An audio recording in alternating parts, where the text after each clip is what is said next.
आज की वीडियो में मैंने आपकी मुलाकात करवानी है 26 साल की महक से, माजूर शख्स से पसंद की शादी की। माजूर को अपनी कभी माजूरी नहीं समझा मैंने। बंदा मजूर हो या ठीक हो और दिल का अच्छा हो। कैसी जिंदगी गुजरी आप दोनों? अब्बू मर गए थे तो मिलना इन्होंने छोड़ दिया था सारों ने। फिरकी का जोड़ा पड़ता है। कल जब कोई मुझे कोई सेटअप करवा दे, कि छोटा मोटा काम करवा दे कि जब मैं अपनी ज़िंदगी इधर अच्छी तरीके से गुजार सकूँ।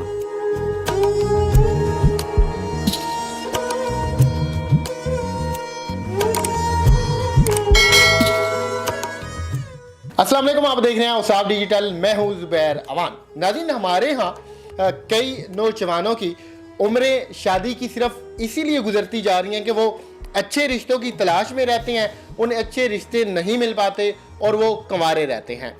तो आज की वीडियो में मैंने आपकी मुलाकात करवानी है 26 साल की महक से, जिन्हें मिर्गी के दौरे पड़ते हैं, मगर इन्होंने एक 35 साल के माजूर शख्स से पसंद की शादी की। तो ये शादी कैसी हुई, शादी के बाद ये कितनी खुश हैं और अपने खावंद के कौन कौन से काम करती हैं, आइए आपको मिलवाते हैं इस जोड़े से। अस्सलाम वालेकुम। वालेकुम सलाम। सर, क्या नाम है आपका? मेरा नाम आमिर। आमिर भाई, आप माजूर हैं? अल्लाह का शुक्र है मैं ठीक ठाक हूँ, फिट फाट हूँ। मैं माजूर को अपनी कभी माजूरी नहीं समझा मैंने। आप दोनों टांगों से माजूर हैं? मैं दोनों टांगों से माजूर हूँ। क्या हुआ था आपको? मुझे बचपन में टाइफाइड बुखार हुआ था, उससे मुझे पोलियो हो गया है। हाँ, तो उसके बाद आपकी ये जो दोनों टांगें ये काम नहीं करती? हाँ, ये दोनों टांगें मेरी काम नहीं करती। भाभी, आप कैसी हैं? अल्लाह का शुक्र है। क्या नाम है आपका? महक। महक, कितनी एज है आपकी? 26। 26। आपको शादी के वक्त पता था कि आमिर भाई जो है ये माजूर हैं दोनों टांगों से? हाँ जी। आपने फिर भी इनके साथ शादी की? हाँ जी। उस वक्त आपके माइंड में क्या ऐसी बात आई थी कि आपने इनके साथ शादी कर ली? मैंने इस करके करी कि मैंने बस शादी करनी थी, बंदा मजूर हो या ठीक हो और दिल का अच्छा हो। तो ये दिल के अच्छे हैं? हाँ जी। कितने दिल के अच्छे हैं ये? इन्हें बहुत अच्छे हैं दिल के। जो कहो वो खाना, जो पहनना उड़ना, वो जो सारा कुछ करके देना। आपका ये पूरा ख्याल रखते हैं? हाँ जी। आप इनका ख्याल रखती हैं? अच्छा, मुझे ये बताएं कि अभी आमिर भाई चूँकि दोनों टांगों से माजूर हैं, तो ये इनके लिए तो मुश्किल होता है काम करना, तो इनके सारे काम आप करती हैं? हाँ जी। कौन कौन से इनके काम आप करती हैं? मैं हलीम ही है और क्या है।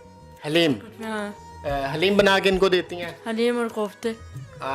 हलीम और कोफ्ते ये खुद खाते हैं या क्या करते हैं? नहीं, जाके लेके जाते हैं अपने अंडे पे। अच्छा। वहाँ जाके बेचते हैं ये। अच्छा। ये जो आमिर भाई हैं, ये हलीम का एक जगह पे इन्होंने अड्डा लगाया हुआ है। भाभी जो है इनको वो सारा खाना घर में तैयार करके देती हैं, उसको ये अपने अड्डे पे लेके जाते हैं और वहाँ पे सेल करते हैं, ऐसे ही है? बिल्कुल ऐसी ही ऐसी है।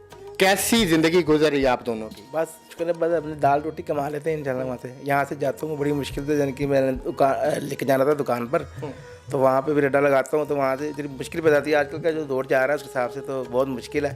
लेकिन ये वो तो वहाँ ख्यालात है ना। उससे पहले मैं ये पूछना चाह रहा हूँ कि अब आपकी जो अज़वाजी ज़िंदगी है, जो ये शादीशुदा ज़िंदगी है, ये कैसी गुजर रही है? ये अल्लाह का शुक्र है बहुत अच्छी गुजर रही है। हम इनके साथ कितने खुश हैं? बहुत ज़्यादा खुश है कि हम दोनों। आप इनके साथ कितनी खुश हैं? बहुत खुश हूँ, अल्लाह का शुक्र। बहुत खुश हैं और साथ साथ ये अल्लाह का शुक्र अदा कर रहे हैं, तो ये बड़ी बात है कि उस ज़ात अज़ीम का हर हाल में हर वक्त शुक्र अदा करना चाहिए, ऐसे ही है सर? बिल्कुल जी, बिल्कुल ऐसे ही है। अल्लाह का शुक्र है, वो मेरा ख्याल रखती हैं, मैं उनका ख्याल रखता हूँ। दोनों आप को उम्मीद थी जब आपका रिश्ता जा रहा था कि कबूल हो जाएगा, शादी हो जाएगी? नहीं, ऐसी उम्मीद तो नहीं थी, लेकिन अल्लाह पे वो रखा था कि शायद अल्लाह पर करम कर दें। तो फिर अल्लाह का करम हुआ कि उन्होंने जब हम दोनों का रिश्ता हुआ ना, तो इनकी वालदा ने फिर इनको मेरे सामने बिठा दिया कि भाई ये तुम्हारा शौहर है। तो इन्होंने देखा तो फिर उन्होंने कहा कि कोई बात नहीं, मैंने इनसे शादी करनी है। वाह, आप भाभी वाकई ही ग्रेट हैं, आप अजीम हैं। अच्छा, ये जो कुछ बीच में सहेलियाँ होती हैं फफे कुटनिया टाइप, ये मना करती हैं या फिर जानबूझ के कहती हैं कि सोच लो, देख लो, किसी ने आपको रोका, किसी ने आपको मना किया या किसी ने कोई बात की? नहीं, मेरी अम्मी के अलावा और किसी ने नहीं बात करी। क्योंकि मेरे अब्बू मर गए थे तो मिलना इन्होंने छोड़ दिया था सारों ने, फुफियों ने और चाचों ने। तो एक चाचे को बुला के ले गया, इन्होंने मना करा कि ना करो। लेकिन आपने फिर भी कर ली? अम्मी ने भी इतना मना करा कि ना करो मजूर है। मैंने कहा मजूर है तो शादी तो मैंने करनी। अब्बू के पीछे भी पड़ी थी, अब्बू ने करी नहीं, अम्मी ने कर दी। आपने जब इनको पहली मर्तबा देखा तो ये आपको पसंद आ गए थे, आपको अच्छे लग रहे थे? और सर आपने डायरेक्ट इनको देखा था या फिर पिक वगैरह देखी थी? नहीं, जब डायरेक्ट देखा था, उनकी वालदा जो थी ना वो चाहती थी कि शादी मेरे साथ हो जाए, बाकी और कोई नहीं चाहता था। तो उन्होंने मेरी शादी इनसे कराई थी, उन्होंने इनको मुझे दिखा दिया कि भी देख लो भी ये है। तो उन्होंने कहा ठीक है जी, मैंने इनसे शादी करनी है। हाँ जी। अभी माशाल्लाह ये अपने घर में हंसी खुशी की ज़िंदगी गुजार रही हैं। सर आपने मुझे ऑफ दी कैमरा बताया था कि जो हमारी भाभियाँ ये थोड़ी ये बीमार रहती हैं या फिर इनको मिर्गी का दौरा पड़ता है, मिर्गी का।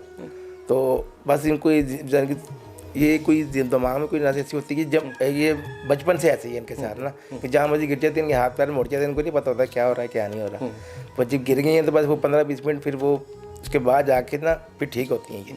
तो इलाज वगैरह इनका करवा रहे हैं? इलाज इनका चल रहा है इनका, वो सिर्फ एक टैबलेट खाती हैं। तो ये क्या मैं बस ये कहना चाहता हूँ कि उनका कोई इलाज हो जाए, कोई ऐसा कि ये ठीक हो जाए। तो अल्लाह पाक के करम से इतना को मैं इतना वो नहीं कर सकता, लेकिन ये कि कोई अगर इसकी हेल्प करवा दें तो कोई इनको यानी कोई ट्रीटमेंट करवा दे तो ये ठीक हो जाए। मुझे ये बताएंगे जो हलीम का अड्डा है वो आपका अपना है या फिर वो रेंट का? रेंट पे है। कितना रेंट है उसका? मैं उसका 6,000 रुपये किराया देता हूँ। 6,000 रुपये। और आप दिन के कितने को पैसे कमा लेते हैं? मैं दिन में कोई कभी होता है कि कभी हवाई रोज़ी है, कभी होता है कि मैं आ भी जाते, कभी होता है 200 भी ले आता हूँ, कभी होता है कि 500-600 भी हो जाते हैं। बस ऐसी ये 700 इससे ज़्यादा नहीं होते। तो ये जो घर है ये आपका अपना है या ये रेंट का है? ये रेंट का है।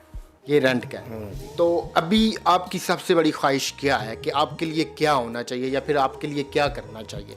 ये होना चाहिए कि मेरा कोई अपना घर हो जाए, घर जो कोई मुझे कोई सेटअप करवा दे, कि छोटा मोटा काम करवा दे, कि मैं अपनी ज़िंदगी इधर अच्छी तरीके से गुजार सकूँ। हाँ। ये आमिर भाई ये चाहते हैं कि ये ख़ुद दोनों टांगों से माजूर हैं। आप देख सकते हैं साथ साथ फुटेज में कि ये कैसे चलते हैं या फिर ये कैसे अपने रिक्शे में सवार होते हैं या फिर ये कैसे उस सारे सामान का ये वज़न उठाते हैं। तो ये चाहते हैं कि कोई इनको छोटा सा और अच्छा सेटअप बना के दिया जाए ताकि ये वहाँ पे अपना कामकाज या फिर अपनी मेहनत ऐसे ही जारी रखें। अभी जो इनका इलाज है उसके ऊपर कितना ख़र्चा हो रहा है? ये बात तकरीबन महीने के लग जाते हैं, कुछ 4-5 हज़ार रुपये लग जाते हैं, 3-4 हज़ार दवाइयों के ऊपर ऊपर लगे। तो वो आप आसानी से मैनेज कर लेते हैं या मुश्किल होती है? मुश्किल होती है। फिर ये होता है कि थोड़ी मैं रोज़ 2 दिन बाद 3 बार ले आता हूँ, थोड़ा करके ना, बस अल्लाह पाक मैनेज करवा देते हैं बस। भाभी आपका दिल करता है आप ठीक हो जाएं? हाँ जी। ये भाई अपना कारोबार थोड़ा वसी कर लें और इनकी जो आमदन है वो बढ़ जाए? हाँ जी।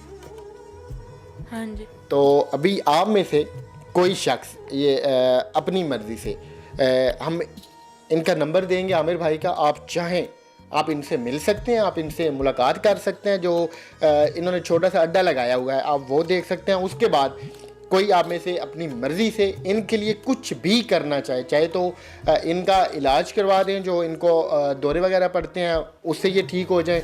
चाहे तो आमिर भाई को थोड़ा कारोबार मज़ीद वसी करके दिया जाए ताकि इनकी आमदन में इजाफा हो और ये ऐसे ही घर में खुश व खुरम अपनी ज़िंदगी गुजार सकें। हमारे यहाँ मैंने पहले भी बात किया कि बहुत सारे घरों में नौजवान सिर्फ इसलिए कमारे बैठे हैं कि वो सिर्फ अच्छे रिश्ते की तलाश में बैठे रहते हैं। जी हमारे लेवल का कोई मिले, हमें ज़्यादा से जहेज देने वाला मिले, उन्हें क्या कहेंगे आप? उनको चाहिए कि जहेज तो लेनी नहीं चाहिए। कि मैंने भी जब शादी की है, मैंने अपनी बेगम से, इनके वालिद साहब नहीं है, मैंने उनसे कोई चीज़ नहीं ली, कोई जहेज नहीं लिया।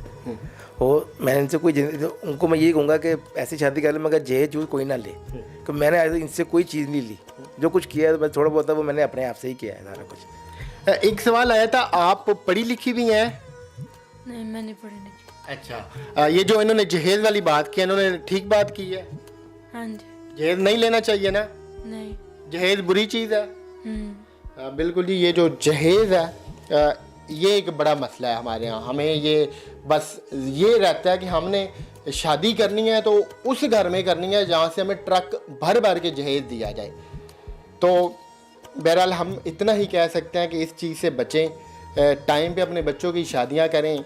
ये जो हमारे यहाँ बात बड़ी बनी हुई है कि हमने जी लेवल देखना है, हमने ज़ात बिरादरियाँ देखनी है, ये कुछ भी नहीं है। ये देखें कि आपने इन दोनों ने पसंद किया कि दूसरे को, शादी की, अब ये अपने घर में खुश हैं। भाभी इनको पूरा पूरा संभालती हैं, इनको खाने बना के देती हैं और ये सेल करके आते हैं। जब ये बीमार होती हैं तो ये इनका ख्याल रखते हैं, इनकी केयर करते हैं, इनके लिए मेडिसिन लेके आते हैं, तो ये अपने घर में खुश हैं। आमिर भाई मुझे ये बताएं कि मोबाइल है आपके पास? जी हाँ, मेरा मोबाइल है, अकाउंट वगैरह उस पर बना हुआ है?